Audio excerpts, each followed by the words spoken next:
Dame, thanks so much for having this interview with Fusicology.com. How are you doing tonight? How you doing? I'm doing good. Where are we at right now? Yeah, we're at Funkmosphere. Yeah, 3-year anniversary tonight. Tonight's three years? Yep. Wow.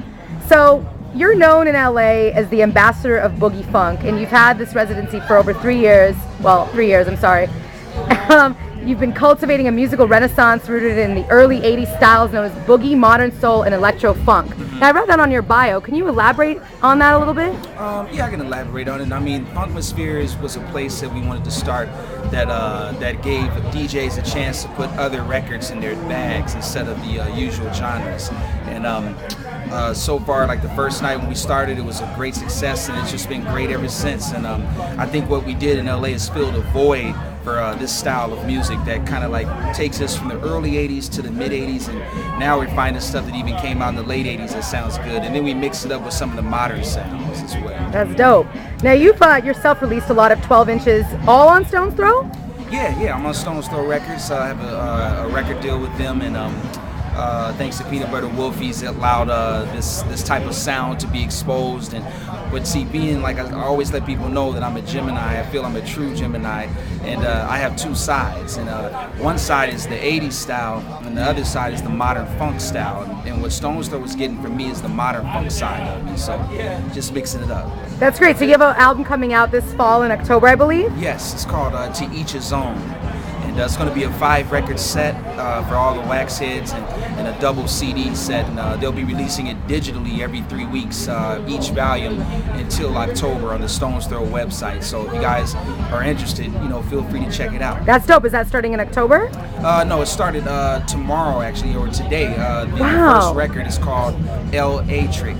It's a play on words. It's like electric, but I spelled it L-A-Trick, and it's just talking about more of my it's showing more of my electric side of influences like Juan Atkins of Cybotron and Prince and those types of styles. So that's what the first volume is going to be, and that should be up on the website digitally now. Wow, that's amazing. It's stonesthrow.com.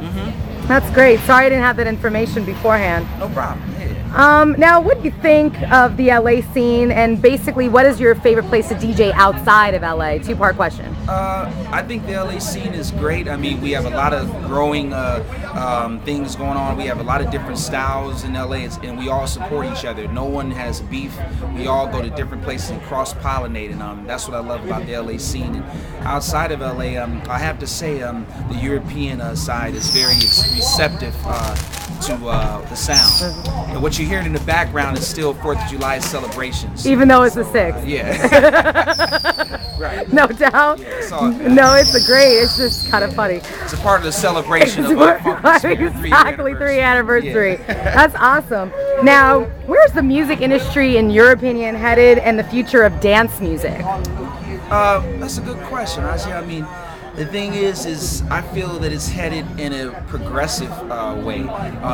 We've done a lot of the things already in regards to the music. It's just kind of tongue-in-cheek and things like that. Now it's getting a little bit more, not to say serious, because we always want to party, but it's getting like where people are doing what they really want to do now musically, and not just following a fad. So I hope that I fall in that category where I'm not in any kind of fad. I mean, like I say, funk is not a fad, it's a way of life.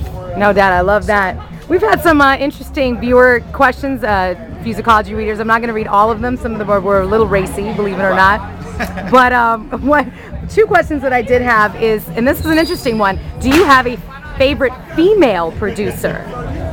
My favorite female producer, I would say, is in the modern styles, I would say is Georgia Ann Muldrew.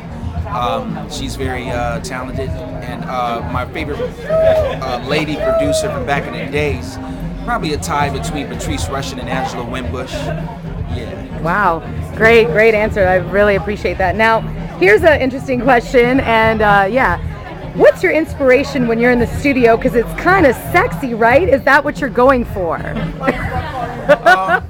Well, funk is sexy. You know what I mean? And it's always had that bass, yes. And and I'm not afraid to be in touch with that side of the music.